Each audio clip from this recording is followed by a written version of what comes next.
자, 박근혜 씨가 지금 아주 어려운 지경에 빠져들고 있습니다. 큰일 났어요. 이게 박근혜 기본적인 국정농단 재판의 가장 핵심도 뇌물죄거든요. 이재용과의 뇌물. 그러니까 가장 큰 거. 그러니까 어떤 건 정책적인 부분으로 이렇게 상쇄시킬 수가 있다고 하지만 그게 이재용이 어떤 판결을 받느냐에 따라서 박근혜도 마찬가지로 삼성으로 또 뇌물 받은 거다 한데 요거를 이제 뭐랄까 정치적 탄압, 정치 보복 이런 형태로 몰고 가고 하려고 재판에 안 나오는 거거든요. 그러니까 국민적 동전 여론을 일으켜서 언젠가 사면받겠다는 전략 이런 거라고 보는데 갑자기 국정원 뇌물이 등장을 하면서 문고리 3인방이 전부 다 박근혜가 시켜서 했다. 다 불어버렸어요. 네. 우리는 그 이전에 있던 것들 있잖아요. 이재용이라든지 기업들로부터 받은 뇌물 이런 형태는 조금은 그들 입장에서 쉴드가 가능해요. 왜냐하면 전례도 있어. 뭐 전두환이라든지 지 아버지라든지. 근데 국정원 뇌물 사건은 우리는 왜 지금 문고리 3인방의 증언들에 의하면 박근혜가 아주 능동적으로 시켜서 받아와 줘 이런 개념이 됐다는 거예요. 거기다가 그거를 쓴 것도 뭐 자기 정치 활동이나 안 그러면은 좀 뭐 비자금으로서 좀 음흉하게 정치인들을 매수하기 위해서 썼다 뭐 이런 거면 그러려니 하겠는데 이거 옷 사고 주사 맞고 마사지 받고 이런 데 썼다는 게 좀 화가 난다기보다 너무 허무하다고 해야 되나? 그러니까 저번 방송에서 우리가 이야기를 했듯이 네. 저는 그 돈 상당수가 저축이 돼 있을 거라고 봐요. 어차피 현찰로 갔잖아요. 어디에 누군가에서 보관되는 건 많을 텐데 검찰이나 이쪽에서 수사를 할 때 영수증이 있는 게 아니잖아. 네. 어디에 썼다가 그중에 일부는 이제 뭐 문고리 3인방들의 증언에 의해서 말로만 썼다지 그걸 영수증 첨부해가지고 보고하는 상황이 아니기 때문에 그래서 왜 이제 그런 이야기 했잖아요. 뭐 신비님 같은 경우도 무슨 전화기 몇 대 뭐 40 몇 대인가 50 몇 대인가 쓰긴 썼는데 그 비용으로 막 수억 대를 쓰고 그건 말이 안 된다. 어쨌든 간에 그런 식으로 했는데 뜬금없이 자기 변호인들 다 철회시키고 그러다가 이번에 유영하 변호사를 다시 선임했죠. 네, 국정원 뇌물 사건의 변호사로 이제 선임을 한 그 거예요. 이 건의 뇌물건에 대해서만 네, 따로. 그게 이거는 박근혜가 참 불쌍하다고 느껴지는 게 문고리 3인방들은 죄에 있어가지고 박근혜가 시켜서 했다고 하면 가장 경량의 선고를 받을 가능성이 높아요. 그리고 뭐 그 스타일상으로 보면 문고리 3인방이 대통령한테 국정원 돈 받아야 됩니다 했을 것 같지는 않고 그 국정원으로부터 돈을 받아야 된다고 말했던 그 말을 박근혜가 직접 처음으로 생산한 아이디어인지는 몰라요. 누가 코치를 해줬는지. 네, 그러니까 그게 궁금하더라고요. 이게 박근혜가 원래 알고 있던 시스템이어서 아버지가 그렇게 하는 걸 봤기 때문에 자기도 자연스럽게 그런 지시를 내렸던 건지 아니면은 누군가가 원래 그 국정원의 특수활동비를 이렇게 유용해서 쓴다고 코치를 해준 사람이 있어서 자기가 그렇게 지시를 했던 건지 궁금하더라고요. 최순실과 박근혜 각각의 아버지로부터 받았던 보고 배운 거에서 나왔을 수도 있죠. 근데 정말 황당하지 않아요? 국가기관의 특수활동비를 개인이 받아다가 개인이 착복해 쓴다. 요거는 동네에 전통적인 보수 지지자였던 분의 말에 의하면 확실하게 정답이 나오더라고요. 그렇게 나쁜 년인지 몰랐다. 그렇잖아. 그게 아까 말한 게 정답이에요. 그게 정치적으로 뭐 새누리당 이쪽 사람들의 어떤 정치적인 걸 위해서 썼다 하면 또 모를까. 받아다가 막 자기들 검찰 발표에 의하면 시술비네 뭐네. 이거는 역대급 비리라고 봐야죠. 너무 부끄러워요, 진짜 그 내용들이. 그래서 검찰이 박근혜 재산 동결에 나섰습니다. 이게 뇌물로 받은 돈은 다시 토해내게끔 돼 있잖아. 그래서 박근혜가 받은 게 36억 5천만 원이라는데 여기에 추징 보전 명령을 법원에 청구를 했어요. 그래서 법원이 이걸 받아들이면 박근혜가 앞으로 재산 처분 못 합니다. 일단은 재판 결과가 나와서 확정 판결이 나고 나면 그만큼 추징해 가면 되는데 이러니까 이제 유영하를 안 쓸 수가 없죠. 근데 그렇죠. 유영하를 쓴다고 해서 달라질 게 있나? 이게 중요한 포인트가 한 가지가 있습니다. 법원이 이게 검찰의 의견을 받아들여서 동결시키잖아요. 그다음부터 벌어지는 일을 우리가 유심히 봐야 됩니다. 어떤 부분을 봐야 되냐면 자 이게 재산이 동결이 됐어요. 그러면 이제 먹고 사는 거 시장 보는 게 문제가 돼요. 당장 반찬 사 먹을 돈이 없어요. 아니 어차피 뭐 국가 급식 먹고 있는데 뭐. 무상급식 먹고 있는데. 아니 그러니까 본인은 그렇지만 집사, 건물 관리하는 사람들 이 사람들 이제 먹고 살 게 없어요. 그러면 월급도 줘야 되잖아요. 직장 구해야죠 따로 뭐 거기 아니, 계속 일을 해. 절대 안 그럴 겁니다. 이 사람들 그 자리에 그냥 있을 거예요. 그러면 이 월급이나 이 사람들의 관리비가 어떻게 나갈 것이냐 요걸 또 추적하면 숨겨져 있는 저수지가 또 나와요. 어디에 짱 박아놨는지. 그러니까 박근혜 재산이 지금 2016년 말 기준으로 37억 3천만 원이에요. 밝혀진 것만. 지금 추징하려고 하는 게 36억이잖아. 기가 막히게 맞아 떨어지네.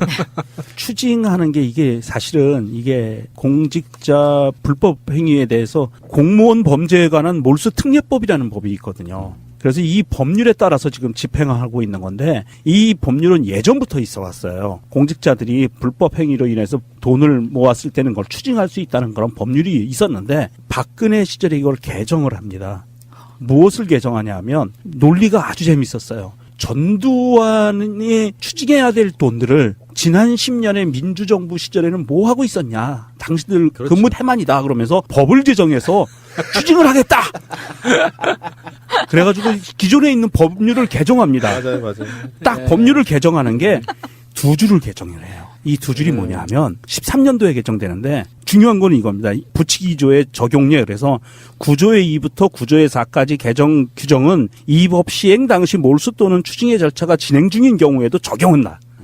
진행 중인 것까지 소급해서 적용해버리는 거예요. 그랬는데 이 9조의 2부터 4가 뭐냐 하면 이게 이제 박근혜가 땅을 치고 있을 거예요. 추징을 하는 게 본인의 재산뿐이 아니라 결론은 그거예요. 본인의 재산뿐이 아니라 본인이 아닌 사람이 갖고 있는 재산이더라도 의심이 되면 추징할 수 있는 거예요. 최순실 통장도 추징할 수 있는 요건이 돼버려요. 그리고 첫 번째가 범인 이외의 자를 상대로도 집행을 할 수가 있게 만들어놨고요. 그러니까 전두환의 아들이 갖고 있는 재산을 추징하기 위해서 만들어놓은 건데 이게 이제 본인이 아니라 그 37억 5천만 원 갖고 있다는 박근혜 재산뿐이 아니라 최순실 재산으로도 갈 수 있고요. 이게 유경재단으로 갈 수도 있어요. 요렇게 지금 열려 있는 거고요. 그러니까 우리가 박근혜 씨를 추종하는 사람들은 뭐 불쌍한 영예 그러면서 추정해 왔고 저번에 국정농단 사건 났을 때 몇 차례에 걸쳐서 국민 담화 발표하잖아요. 네. 그때 박근혜가 했던 말 중에 저는 사익을 추구한 적이 없다고 그랬어. 네. 그것도 완전히 거짓말이었던 게 드러난 거고요.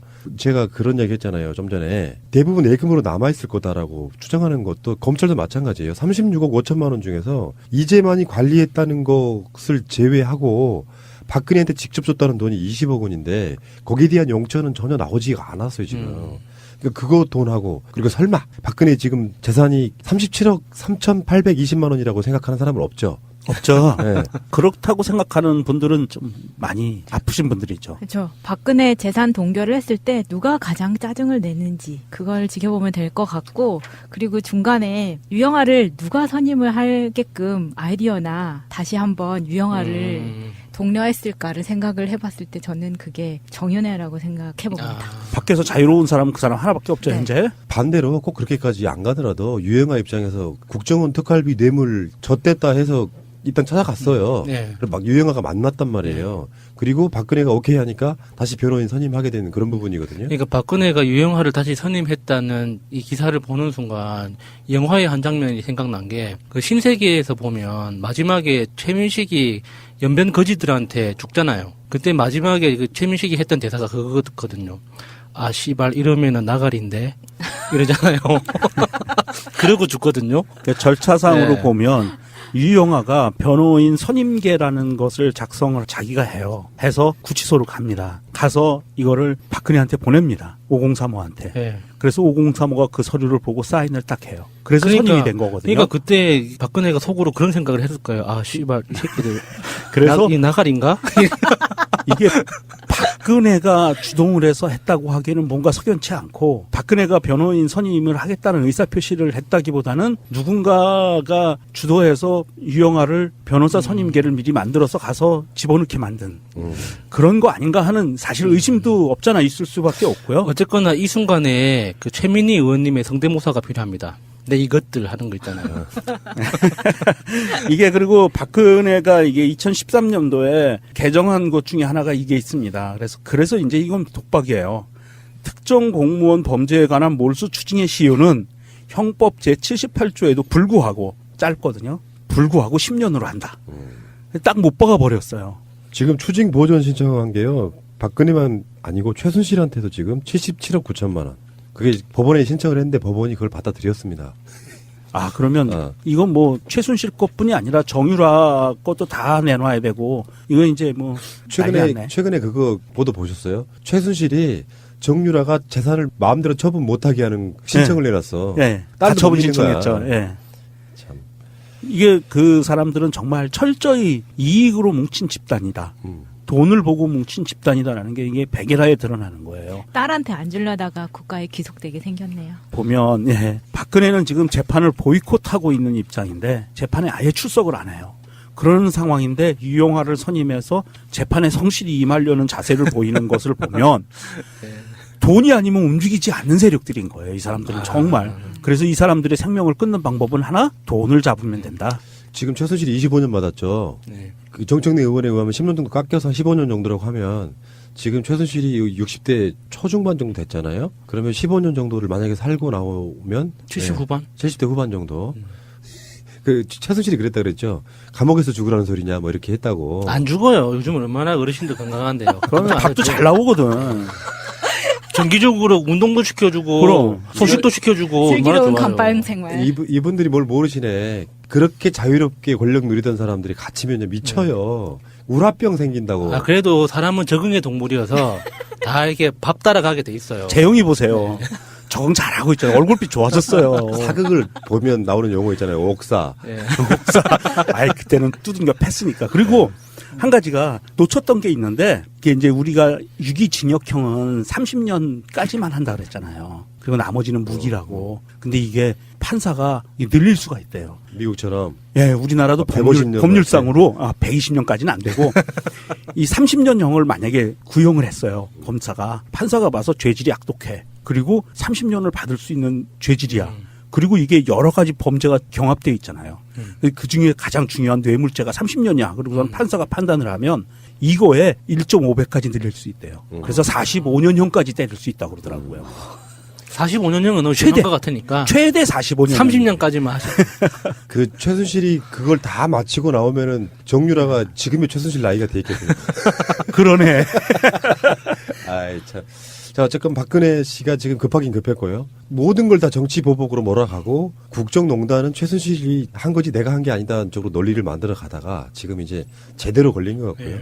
웃기지 않아요? 뭐 노회찬 의원의 이야기도 있는데 어떤 사안에 대해서는 아프다고 안 나오는데 어떤 사안은 안 아프니까 나가야 되고 그래서 사안마다 아파야 되는 그 종류가 좀 달라지는 부분. 아이 참 알겠습니다 여기까지.